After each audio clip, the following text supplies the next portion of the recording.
Hello, hello, hello, hello, hello, hello. Welcome. Guys, thanks for sticking around. I know a lot of people are starting to head into general session, so we appreciate everyone hanging out. We are on camera here, so don't put it up don't do anything that you don't want later to show up on camera. We're happy to have everybody. This is officially our Building the Ballot Chasing Army presentation, which pairs really nicely if you came over from our Relational Organizing 101 in the next room. So we started talking a little bit about technology. I wish we had 3 hours to talk about what we were just going through, because we just started touching. Oh, I know. We were just starting to touch the technology aspects of what we're doing. We're not going to cover too much on the technology front in here, but I do want to introduce the guys to my left and right who work for us at Turning Point Action. Kind of a big deal, especially to my right, because he serves in the state legislature as the youngest state legislator in Arizona from the Republican side. The Arizona renowned and Wickenburg, what do you call that? You are infamous, yeah, the Wickenburg area infamous, Austin Smith, Representative Smith. Thanks for being here, guys. Appreciate it. And I'm the a senior director at Turning Point Action. Tyler brought me on actually at Turning Point USA in 2016, and he's been a pretty good role model and mentor for a long time now. So happy to be here with you guys. Austin is one of the longest tenured employees in the Turning Point ecosystem, having started our Campus Victory Project, where we focus on winning elections for student body presidents. When we started that project, less than 4% of student body presidents were conservative. Today, it's over 70%, our center right, in Division I schools. So a lot of what you've seen today, you've seen all the Israel stuff. 10 years ago, 15 years ago on college campuses, Worse. BDS was like a real thing, and the anti-Israel sentiment and all the pro-Hamas stuff that was happening all over. Our guys quietly have taken over many of these positions, and that's why you don't see that come out as much. And today, with everything going on in Israel, if we hadn't have done that, you would be seen, I think, in an alternate universe. A lot worse. Like a lot of really nasty stuff coming out of university. So the work that he started doing and then moved over to Turning Point Action as really the first employee of Turning Point Action, has run our field program. We're now the largest field operation in America on the political side through a C4. He's overseen that. And we're based here in Arizona. We're right here in Arizona, in Phoenix.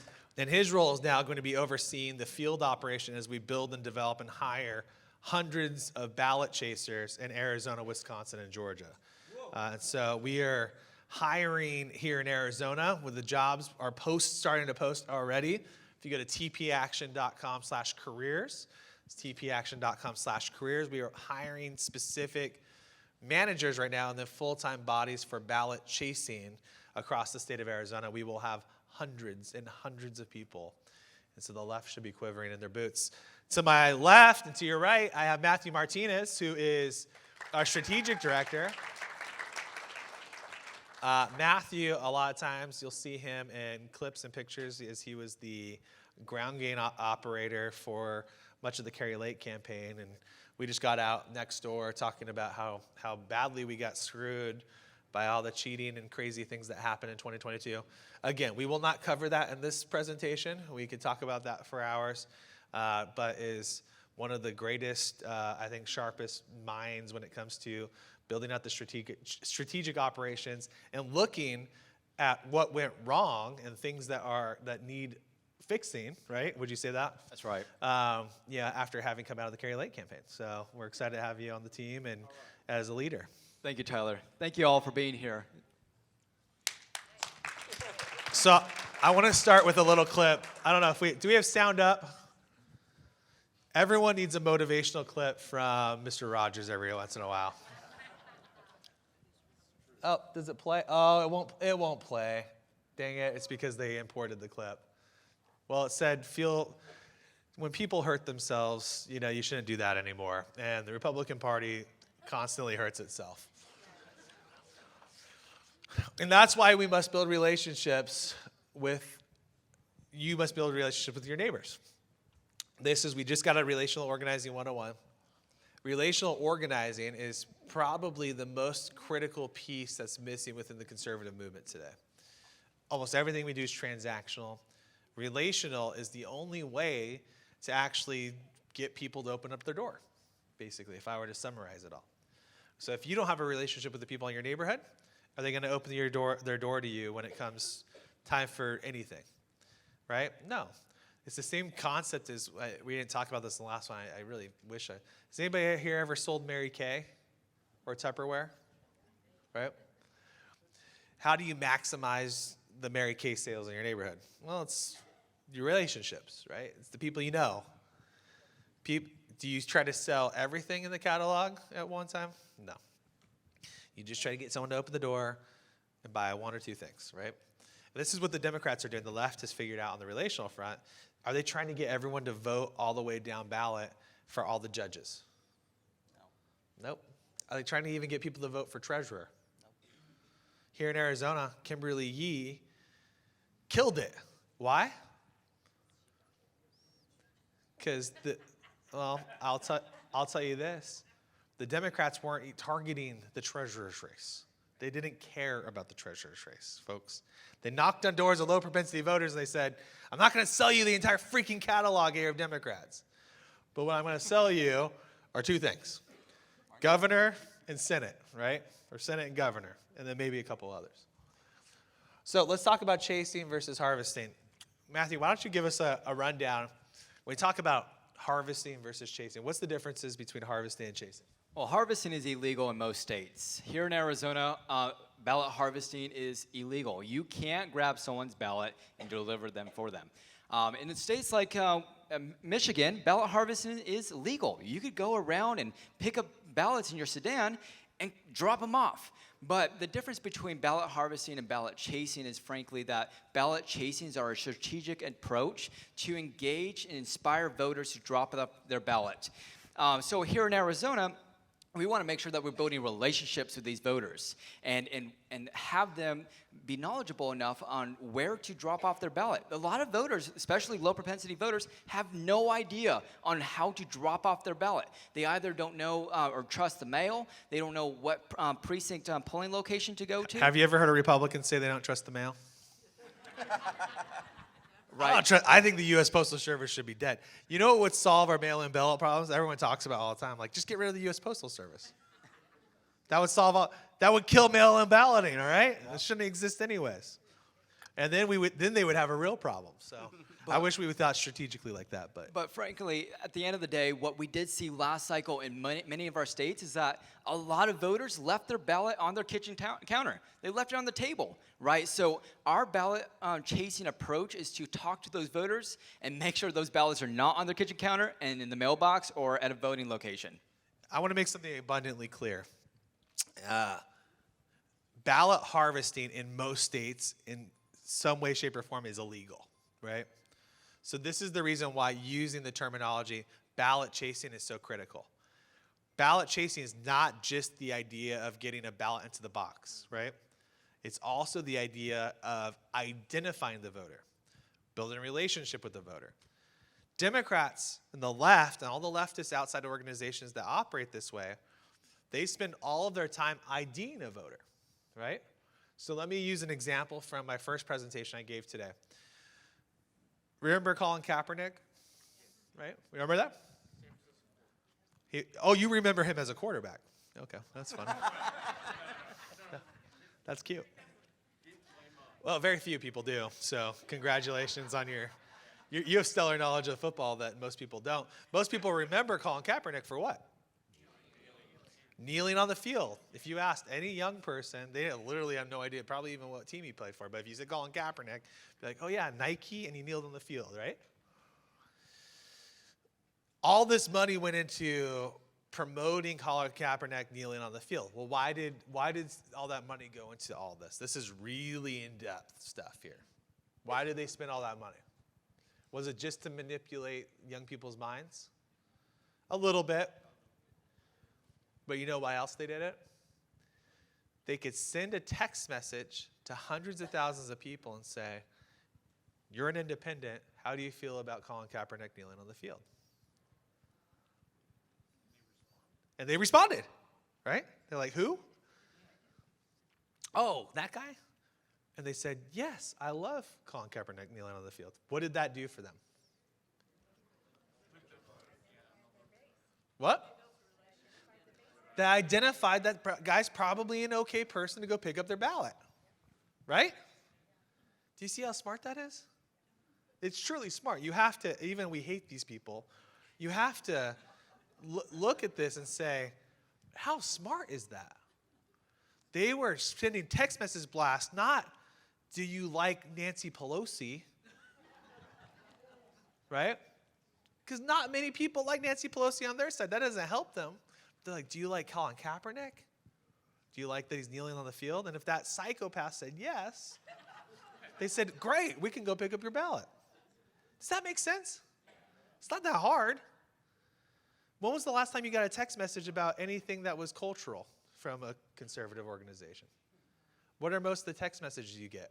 Donate now or your mom's going to die. Yeah. RNC, Rhonda McDaniel here with your RNC merit badge. Yep. Give me all your money. That's it.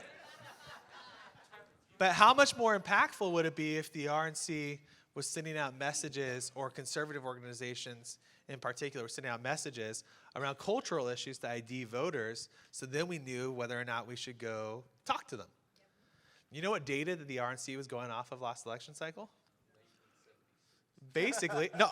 Oh, wait. Hey, he's on to something. I became an NRA member in 1976, so therefore I must be conservative. That is a really bad way to identify a voter. I would rather know the day before I go pick up their ballot whether or not they support Colin Kaepernick, using the historical example, right? So let's look at the map today. Austin, how's this map looking for president? So, how many votes in the Electoral College does somebody need to get to become president? 270. Okay. So, on this map, there are several swing states: Nevada, Arizona, Georgia, Pennsylvania, Wisconsin, and Michigan. Which one of those do you think is the most important one to win? Arizona. Okay. Second. Georgia. No. Nevada. No. Somebody say Wisconsin? Wisconsin? Okay. Third. Georgia. Okay, so those three states are the key to winning back the White House. Mathematically, Donald Trump or who was in the first presentation that I did today of okay. So remember you're up to Barbara speed Freed? then. Right? They have the same maps that we've got. Right? They can also go to 270towin.com and plug this in, right? So it's all And about as much money as Barbara Freed is taking, yes, they can go online and this get is all she's doing, right? Yes. So They're just playing with this map. At the end of the day, what do we got to hope on the Republican side? We win North Carolina, right? Florida's looking pretty good. Ohio's Wouldn't you looking say? good. Ohio's looking pretty good. So it comes down to these 6 states, and now you got to do what? You got to figure out a pathway to 270 electoral college votes out of these states, right? So Arizona, that's number one. So this is the gospel. Well, I'll say this. This is the gospel according to me, right? Okay. So, and part of this is our team. This is statistics, but then it's taking the statistical analysis of these states and then saying, okay, well, what's the best pathway, right? And so some of this is stats, right? Up here, you see, these are the best to worst scenarios according to us, and basically how we look at them. Best, Arizona, Georgia, Wisconsin. I'll get into that in a second. My second column is really the Pennsylvania strategy, which is if Pennsylvania somehow changes its mind and goes the opposite direction of a John Fetterman type vote, which I think is highly unlikely, that would be easier to win, right? That would be an easy. Why would that be easy? Because you can technically win just with Pennsylvania and Georgia, right? That would be great, because then we wouldn't have to, if that's all we had to worry about and we were really confident in Pennsylvania, Wouldn't have to worry about Wisconsin. that might be like the best.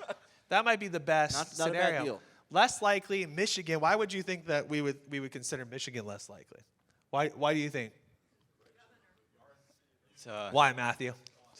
We lost a few races there, right? It's a little bit more mathematically Democratic state, right? So also we got to look at the electoral votes too. It's a big part of this equation. Nevada is a competitive state, but how many electoral votes does Nevada have? 4. Austin, why do you think Michigan? Why are you not bullish on Michigan? Michigan has some of the worst voting laws in the country.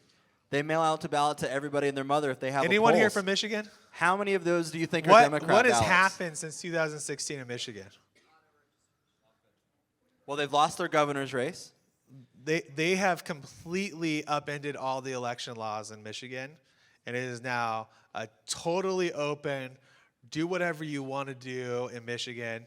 They were trying to pass a law in Michigan that allowed vote counting for a month after the election, like what they're doing in Pennsylvania. So Pennsylvania and Michigan have some of the worst situations because of Philadelphia, Detroit, but then the election laws are passed by the legislature. Not likely. Why do you think we put Nevada in the not likely category? Sure, because it's been a while, right? But what statistically?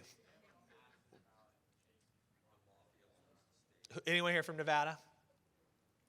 They have a massive ballot chasing operation through the unions that are there and the casinos. Yep. But that's not even the reason. Nevada is statistically the least because it's the smallest. So there's fewer electoral. So it actually is a heavier lift. Statistically, it's in the fewest amount of scenarios that can exist. So if you actually break this down, this is just math, right? This is what the left is operating off of. This is what we're offering. And of all those scenarios that exist, part of the reason why Austin's going through and saying, well, Arizona is the most important state is because Arizona is technically, depending upon how you look at it, anywhere from 65 to 75% of all scenarios to win. Somewhere in that ballpark. And there's a lot. It's a must-win. We have to win Arizona. So it's basically a must-win, right? We have to win Arizona. If you don't win Arizona, you will not win the White House back. Just mathematically, it's just not going to happen. If I told you that you had to win Arizona about 70% of all the equations, that would mean that you probably would want to spend some time in Arizona, right? And spend money, right? And spend money in Arizona. That's why it's a head scratcher when the RNC is not here. Wisconsin, Georgia, and Pennsylvania are all in that mid-tier park. Again, depending upon how you look at it, they kind of fluctuate anywhere from in the 50s to low 60s. And all the different mathematical equations here. So Wisconsin's very important, right? Wouldn't you say? We're joined by arguably the most important county chair in all of Wisconsin, Terry, who's the chairman of Waukesha GOP. And we should mention our staff. Mention our staff. That's Wisconsin. We've got tons of staff there, which is incredible. Brett and co. If you went to Brett Galashevsky's presentation he gave a little bit earlier. But yeah, this is just numbers, right, guys? Yeah, let's not even talk about Robin Voss today. We don't want to talk about, he who shall not be named in this building, okay? But this is just numbers, right? This is just numbers that we're going through. The left has figured this out for multiple election cycles. I'll tell you, I'll show up to a GOP meeting at the national level. They never talk about this stuff. No one in the GOP talks about this. In fact, I've seen more presentations given by the multiple chairmen from Hawaii than I have heard from any one of those key target states. And they've had like 4 chairmen in the time that I've been on the RNC in Hawaii. So these are also the most flippable states. Why do you think that is? Why do you think the left looks at these states as flippable?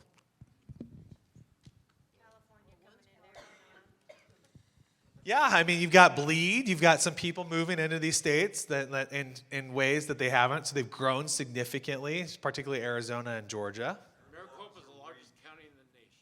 Maricopa's a big county. Why does that matter? 4th largest in the country. Concentrate the efforts there. Focus there. Why does it? Do you think it helps Democrats to be able to hijack an election with a big county?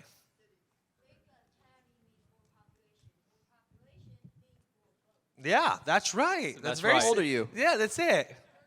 Can I hire Smart young you? man. Want to come work for Chase the Vote? You know more than members of the RNC. Actually, can I fly you to Las Vegas next month? The RNC's having a meeting. I got to put you in front of some really old people that have been there since H.W. Bush. I'm going to put you in front of Ron Kaufman and Rana. Be like, listen to this guy. Yeah, it's really simple, right? Votes, more population. More population, more votes. Maricopa County. That's it. 60% of the voting population here in Arizona is in Maricopa County. Right here. And so what does closer density mean for votes? Easier to pick get the them all up. votes, Group right? 'em up. Yeah. They're right next door. I would prefer those paper ballots to be closer together if I was going to harvest massive amounts of them. So what does this mean for Georgia? Fulton County, right? Who here is from Utah? Who here is from Idaho? No one from Idaho or Utah? They should be in here. Boise and Salt Lake are next. This is the scary thing, right?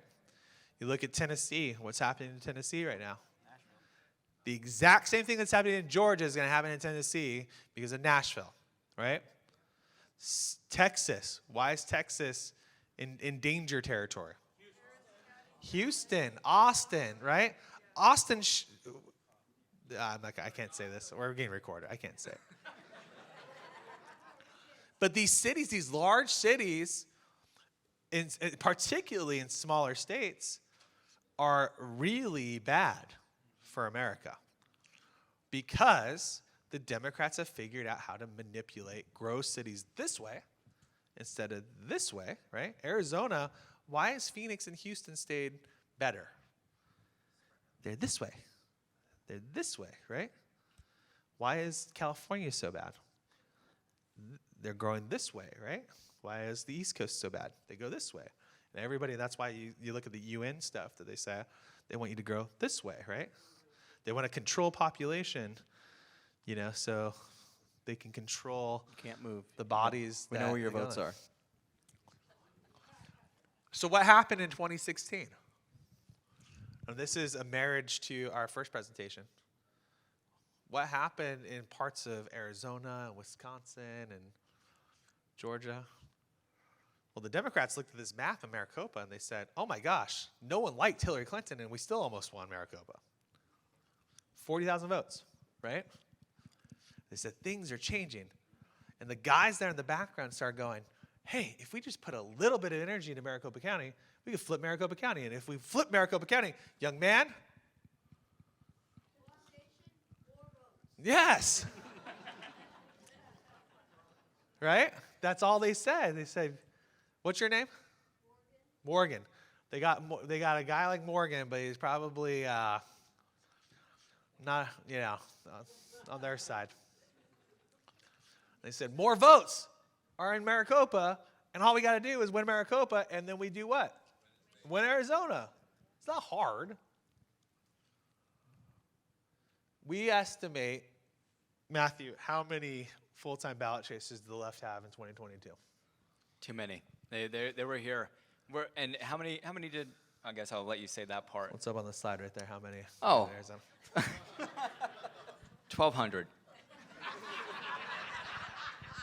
But do you know where a large portion of this 1,200, where they were at, who they were working for? Mark Kelly. Tyler will talk more about that. 1,200 people. Has anybody heard of, who here's from Arizona? Oh, Most of the room, yeah. Okay. Did you hear about the organization Mission for Arizona? Legitimately, did you hear about it? Most people don't know, though. You may have heard about it because you're involved. But they started an organization, an outside organization that was run by the Democrats called Mission for Arizona. They had over 1,200 full-time bodies. We estimate it was about 1,250 full-time bodies.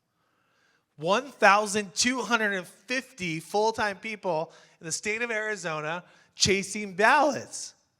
Just really Maricopa County. Let's do Wisconsin.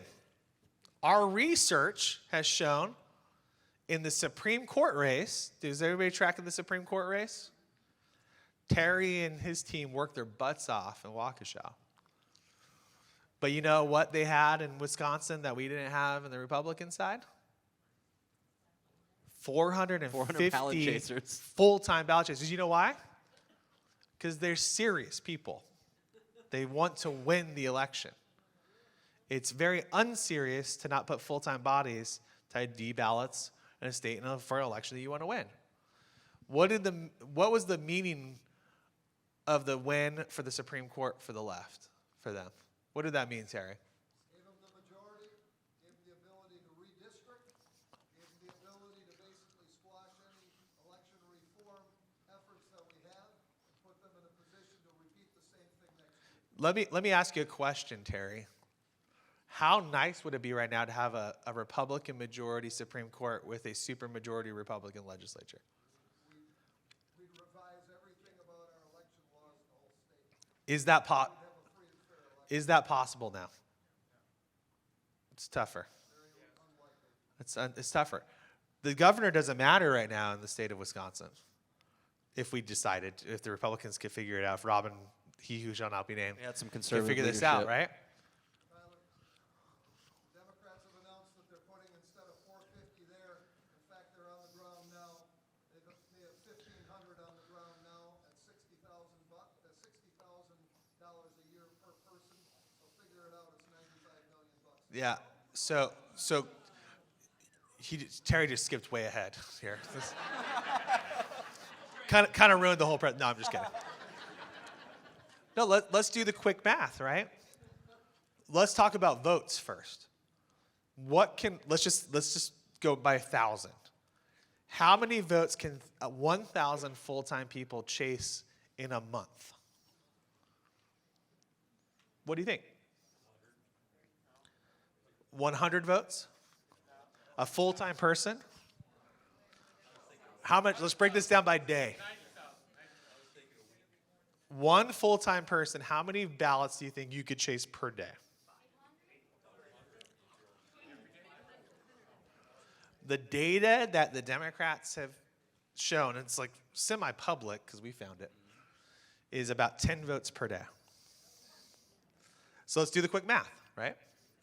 If they built a relationship with a person full-time, as Terry just said, and they're able to collect 10 votes per day, over the course of a month, they can collect how much? Which is most early balloting is about a month, right? 300 votes per person. Now, these 300 votes, though, are what kind of ballots? Low propensity, people who never vote. So the value of that ballot is through the roof. So now let's take 1,000 full-time bodies and times that by 300. Not just volunteers, paid people to do this. Paid people, full-time people. These are serious people, right? It's like a teacher salary, right? Or better. Entry level manager for a company. Well, definitely better than Arizona, how we pay our teachers, but yeah, it depends on the state. Let's not argue that. 1,000 times what? 300 is what? So every 1,000 people, it's just simple math, you get 300,000 more votes that never would have voted before. So if you got 2,000 people there in Wisconsin for a presidential race, you've got how many votes you're likely going to pull in? 600,000. And the numbers go on and on and on, right? So all they got to do is put 2,000 boots on the ground, you're at 600,000 votes. How many votes did Tim Michaels lose the gubernatorial race by? 90,000 votes. Does that sound like it's within the margin of victory from the investment that they made into Wisconsin? Sure sounds like it to me. How many do we have on the ground in Arizona and Wisconsin last? 0 full-time paid people. Why are we sharing this information with you? Why are Austin and I and Matthew sharing this information with you? Are volunteers going to be able to keep up with full-time bodies? Probably not. Probably not. And in fact, even if we could, that's really risky.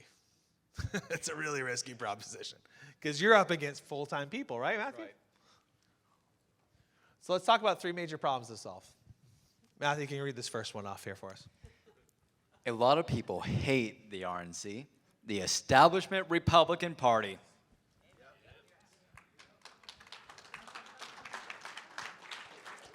It just is what it is, right? I'm on the RNC. I represent Arizona to the RNC, not the other way around.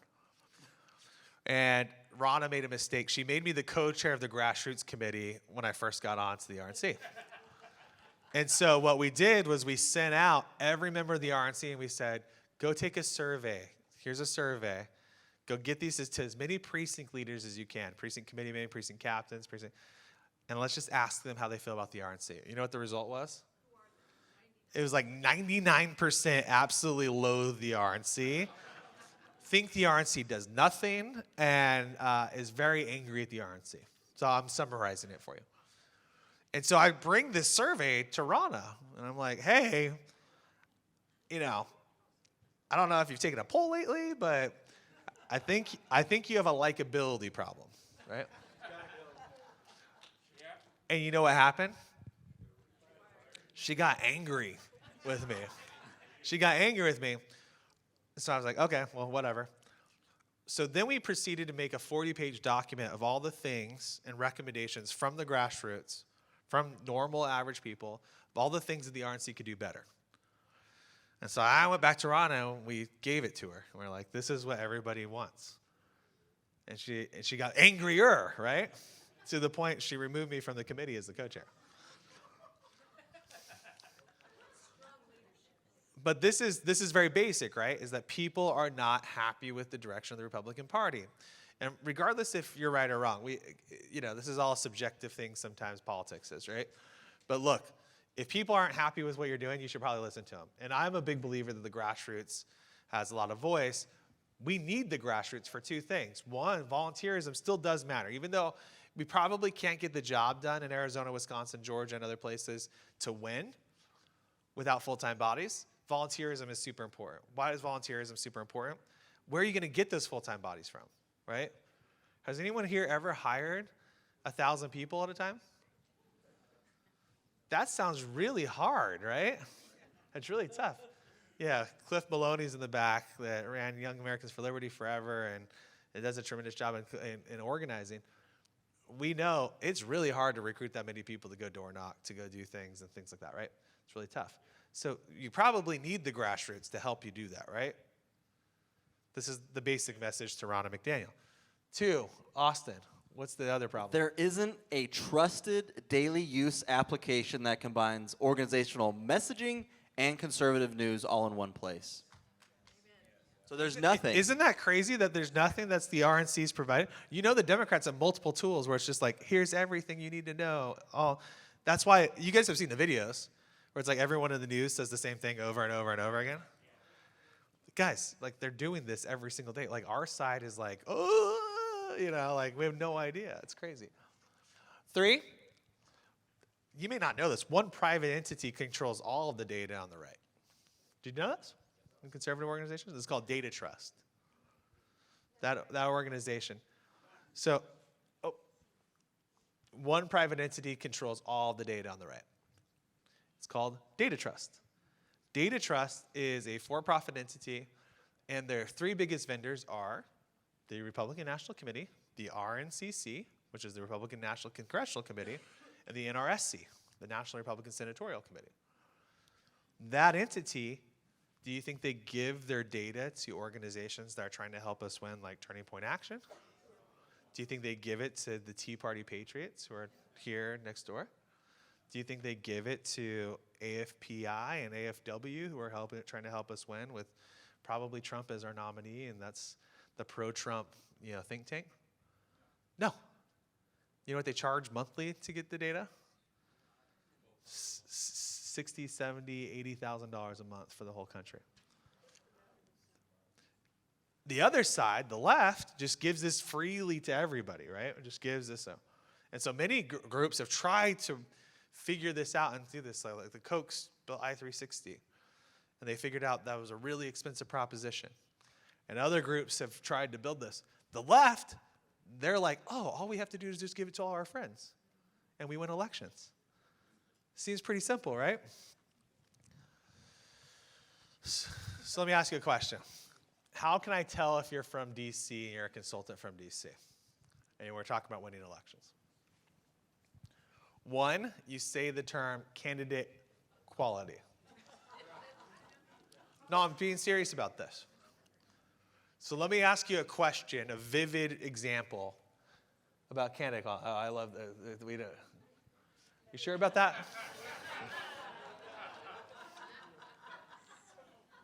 Sure about that? You sure about that? Candidate quality? You sure about that? You sure about that? This was her haircut going in when she announced for governor. Sure about that? No offense to anybody if they have this haircut. Sure about that?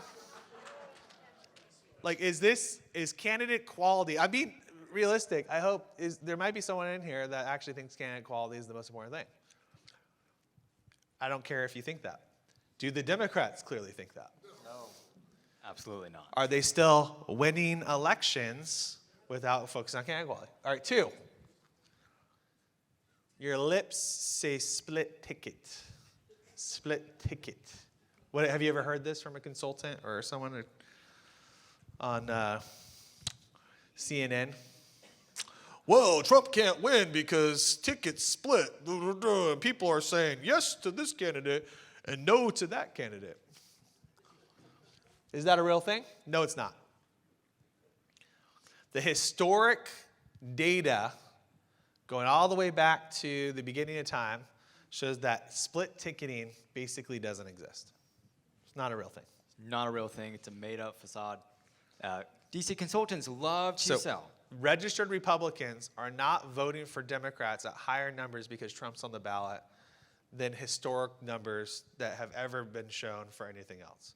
There are other reasons. We're going to talk about them right now. What reasons do you think exist other than split ticketing?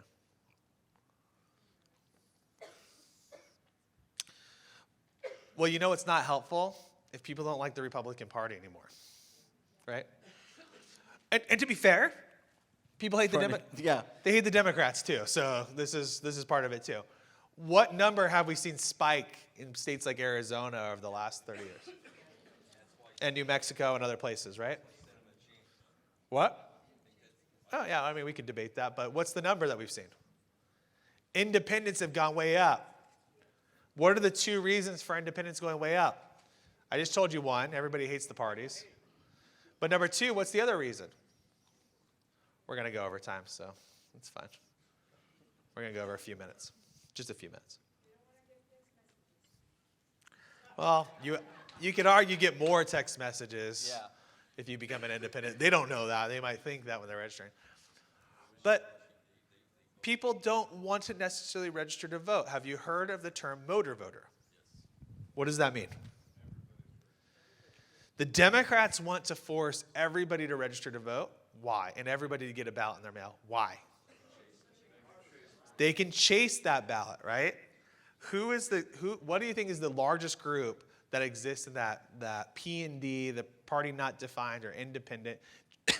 It's really party not defined. It's not really independent. They're not registering as a thoughtful independent. They're registering as not related to a party. What do you think, which group is the most associated with the P&Ds? Well, think about any demographic. What demographic? That's it. Under 40 and under. Young people. Why? Because they're like, I don't care about parties. I hate parties or whatever. I mean, if you're going to force me to vote, I'm not going to pick a party. Right? And so now I just took you to the Kaepernick thing, right? Now all they got to do is ID the right person, see if they're left or right, whatever, and go chase it out. So how the left uses tech and data. What happened this last election cycle that spiked? What happened, Austin? The left poured a bunch of money into digital and tech in Arizona. Look at that. All that stuff for mail-in absentee balloting. All of that data to track mail-in absentee voters. They spend millions of dollars. You can see right there. What happened in 2020? 2020, right? What happened in 2020? COVID. Nobody's out doing anything. Every Secretary of State unilaterally is going around the legislature and sending out ballots to people. And they're not going to go vote on Election Day. So what does the left do? Goes and gets the ballots in. So let's overlay these 2 data points. Data point 1, more young people. Millennials are now the largest voting bloc in America, right? Millennials outnumber boomers. Are now mostly independents. Step 2 is what? Now we need more ballots. Right? This all makes sense. We know this. We just have to think about it. We have to talk about it. I can't get into this because we're running out of time. But the data shows that what the Democrats have done, they've identified, I'm going to tell you something very specific, that they can chase 1 out of every 2 people they register to vote by early ballot. 1 out of every 2. So 50% of who they sign up to vote, they get those ballots in. They can track it. What's happening in Arizona, Wisconsin? Terry saw some of this. We saw this in Arizona. Organizations sending text messages out that said, hey, help your friends register to vote. We'll pay you $250. Anyone here in Arizona remember this? And a lot of people were like, they're cheating. They're paying people to vote. That's not what they were doing. What were they doing?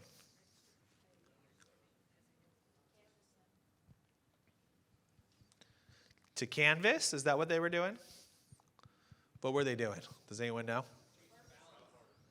What? Gathering data. How? But what were they getting from you, though?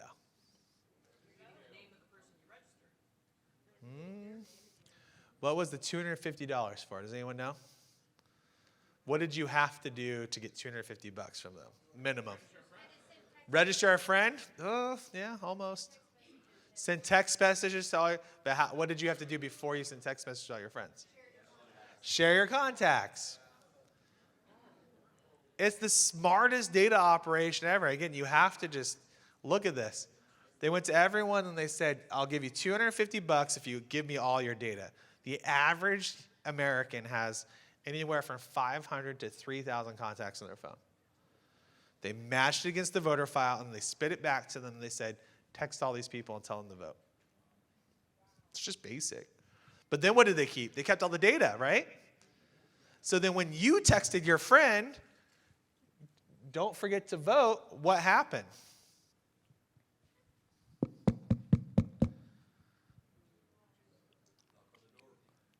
Hey, your friend Sally said that you needed help voting. Sally? Oh, yeah, my friend Sally. Are they much more likely to open the door and have you help them vote? Yeah. It's the Mary Kay sales concept, right?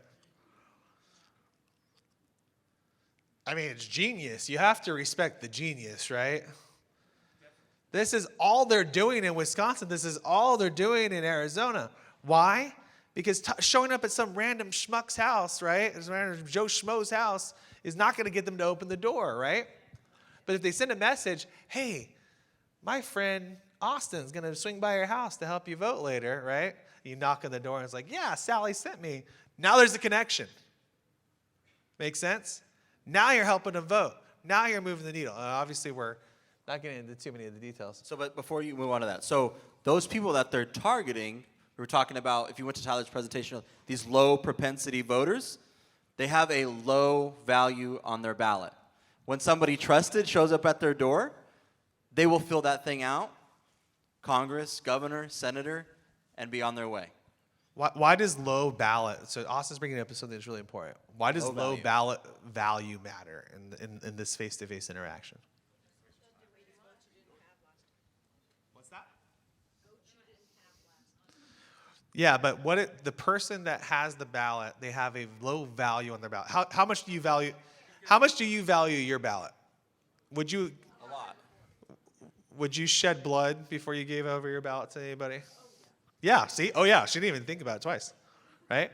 You could stab me, I wouldn't give you my ballot, right?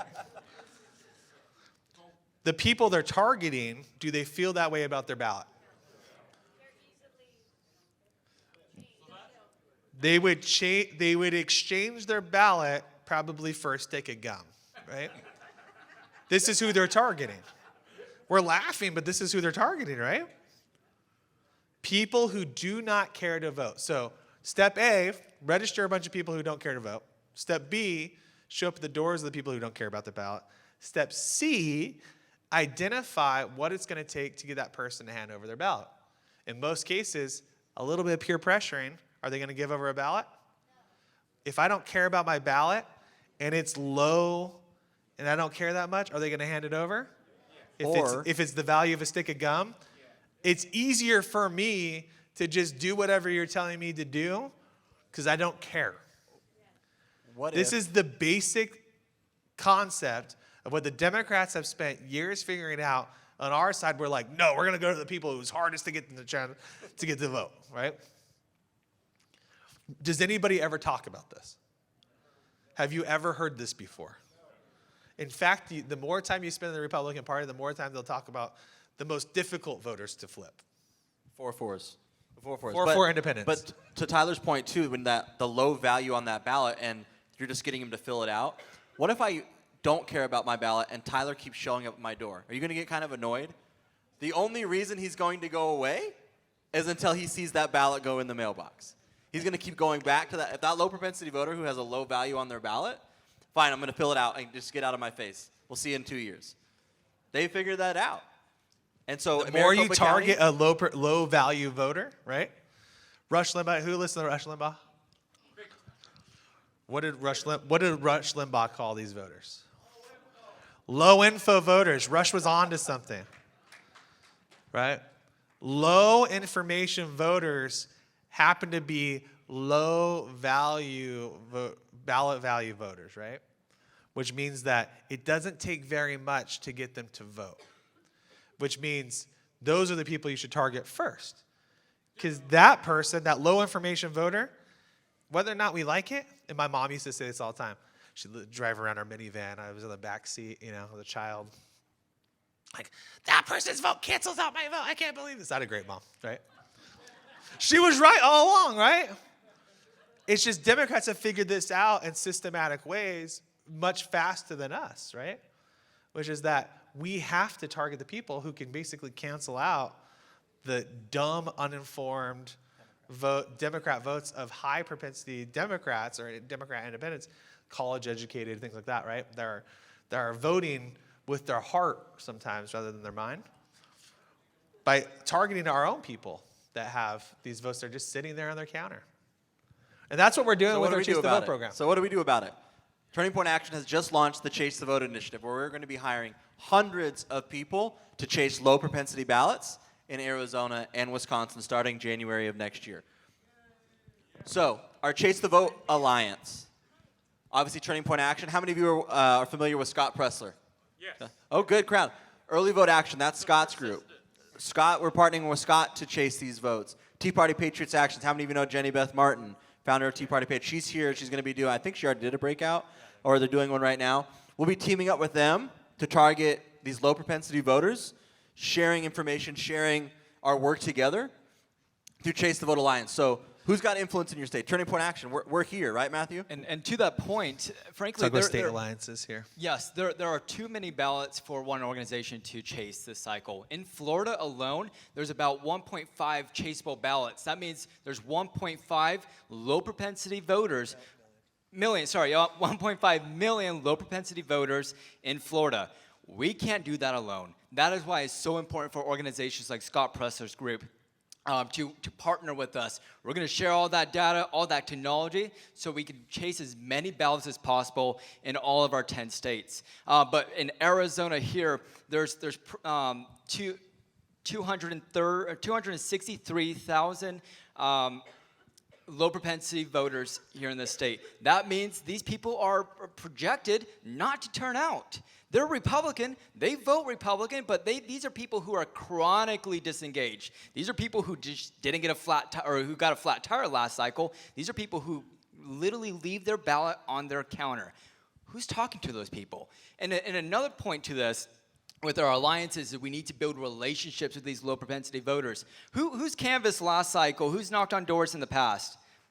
Remember what the RNC has on your app? What was the first question? Knock, knock, knock. What's the number one issue facing Arizona today? How are we building relationships with that? Absolutely not. This is why it's so important to have fundamental and precise data to target these voters. And I just talked about coalitions earlier, which work with our alliances as well. We're going to bring in mama bears to talk to mama bears, Latinos to talk to Latinos, farmers and ranchers to talk to farmers and ranchers, because this is how we build relationships and make sure that these low propensity voters have someone who is in their community. or at their church or from their precincts talk to them. And this is the critical part. We only have a few minutes left here. We've gone over time a little bit, so I want to make sure we can get you guys out to the programming for today. But this is the critical part, right? At this point now, looking at this, and what we're trying to help build is hopefully not unique. There's other organizations that exist out there that need to be part of it. But the critical part is exactly what Matthew just said, which is that it has to be almost demographic to demographic targeting, right? Does it make a lot more sense for an old person to talk to an old person? Does it make sense for a young person to talk to a young person? Is it better to have a mom talk to a mom and a dude talk to a dude, right? Yes, we know this, right? The reason, from an organizing standpoint, from this point forward, and I hope that you'll participate with this, and especially as you engage with Turning Point Action, because we have the doors wide open, particularly in Arizona, Wisconsin, and across the key target states. We need you to come in, help out identifying your neighborhood, the right people for the votes that we are targeting. And just like Matthew just said, in every state that exists that we have to win, there are hundreds of thousands of votes that exist in what we call a disengaged voter. What does that mean? They're a low propensity voter who is registered as a Republican, so they're more likely to be conservative to begin with, obviously. And all they need is some face-to-face love in order to help them move their ballot from their front door to their mailbox. Now, let me ask you a question. We've done all the data analysis. Here in Arizona, we broke down this entire state, and we ranked from 1 all the way down to the last precinct, which precincts have the most of these disengaged voters in them. Where do you think the most of these votes exist? Well, outside of Maricopa County, more specifically. Well, I mean, I don't mean outside of Maricopa County. I mean, like Cities and towns. Cities and towns, Areas, places. parts of the valley. Just generically. Do you think they're bluer areas? Do you think they're combative areas? Or do you think they're red areas? Blue, right? In your minds, and this is how we thought, honestly, for For a long time. because we are fed this baloney from the Republican Party, is that all of the places that are the battleground areas, and here in Arizona, that's like, to give you an example, that's like Scottsdale and Chandler and Ahwatukee and Tempe. South and like Midtown Phoenix and that area and Paradise Valley. Those are all areas I thought when the data showed that's where all these people would exist, because we're just not winning those people, right? Wrong. Guess where all these people are? In my district. Deep red areas. Austin's my district. district. Queen Creek. The San- most Goodyear, chaseable Buckeye. vote in the state of Arizona. Mason. And guess what? This isn't just Arizona. This is Wisconsin. There are more votes to go capture in Waukesha, where Terry is. The guy needs help, right? That's the point. He needs help. There's more of those votes. Places that fly Trump flags, right? That's where all the votes are. The data shows. I can show you. Come to my office. I'll show you. We have a full big map printed. I can show you the exact places. So that's where we're hiring. So with our Chase the Vote initiative, we're on the tip of the spear here. Our team in Georgia, and we got our Georgia guys Georgians back right there. there, our Bulldogs, and Wisconsin and Arizona. We're going to be hiring hundreds of people focused on where the data is, where these bodies are that we need to go get their capture ballots and get them going. And to that point, I really want to emphasize this. This is what's going to make our initiative much more unique than any other organization doing it, is that we are finding people in those same precincts to talk to their neighbors. Who, if you've canvassed last cycle, remember when you got your walk book and you have to drive 20 miles to that location, or 10 miles, or out of your city? It's ridiculous. I'm from Mesa. If you send me out to Yavapai County to talk to voters there, there's no ethos. And this was the problem, right? We were actually pulling people. This is the problem. We're pulling our best activists. They're coming from deep red areas outside of those areas to go to competitive areas where it actually turns out there aren't as many low propensity votes to go chase. Mind blowing. We're sending people from Scottsdale to talk to people in South Phoenix. Is that the plan? No, we want to have people who are from South Phoenix, from Queen Creek, from Mesa, talking to their neighbors, going to the same grocery stores, same churches with them, because that's how we build relationships. So guys, we're out of time here. We'll be happy to go over time, take some questions, happily to take a few of them. We'll just take a couple, and then we'll be around here. So if you want to come up and ask questions, we'll do Come that. to the podcast booth. There's real quick question from the front here. Yes, and I understand why you want to do the swing states, but I'm from Montana. Yep. How can you help me make sure that our local races and our state races and our judge races are influenced by this? So I'll kind of dive right into this because this has been a question I got out right outside about California, same thing. So whether you're from a deep red area or a deep blue area, all these same principles apply the same, right? Which is relational building and focused on chasing full time.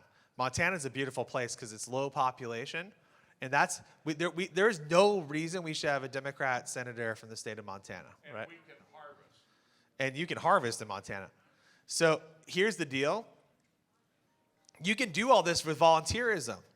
Identifying the bodies, the people to go chase ballots, getting people out and organizing in the specific areas.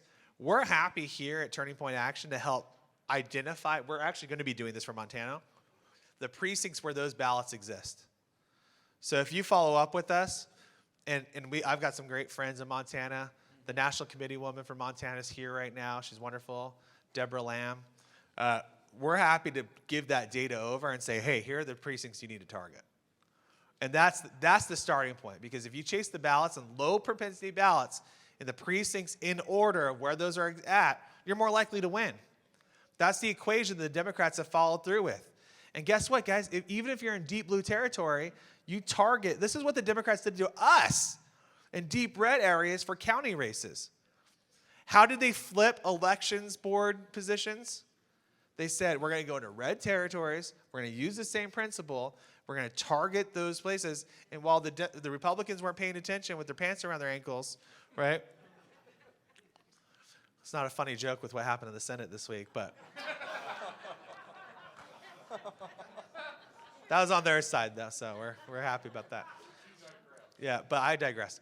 That's how they won over these election officials' positions, and they screwed with all of our election codes, right? We got to do the same thing. Is in deep blue territories, especially nonpartisan races, these are totally winnable races, guys. But all it takes is identifying where are those ballots sitting in high turnout. If it's a low turnout election, it's even easier, right? Even easier in off-election cycles, even easier in midterms. I think also for Austin. We'll take one more question, and then we'll be up here because I know everybody. I hate hijacking people. I know you guys want to go here, so.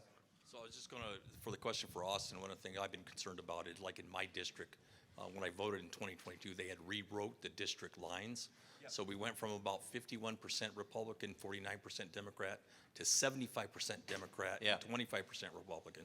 And it didn't seem like we had a whole lot of voice there. So hopefully we can fix that because I think that's part of the problem too, the way they've drawn some of the congressional and the district lines. You know, you're absolutely right, because the legislative maps in Arizona and the congressional maps, they're awful. Doug Ducey did a bad job. If you don't know how the process works in Arizona, it's a 5-person board, 2 Republicans, 2 Democrats, 1 independent. They're all nominated by the governor, and they have to come to consensus on how lines are drawn by nominated by the governor by extension through the so by CAC, communities of interest, right?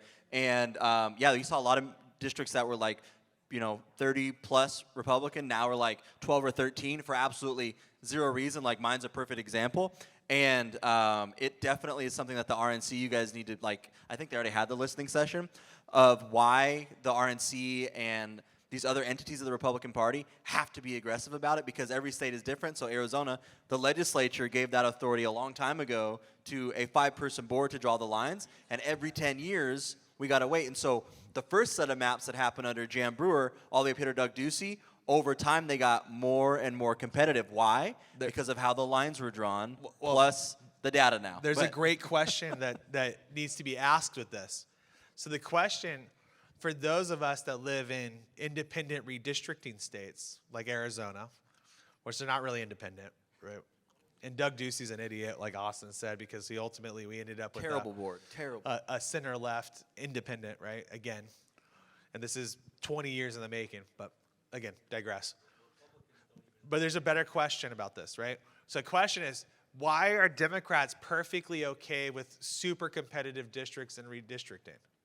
So their conversation when they do redistricting in a lot of these states was, hey, this is a good map because we have more competitive districts than we've ever had, meaning like 50-50 Republican Democrat districts. Why do you think that they are okay with that? They're chasing ballots. So you know what taught me this lesson?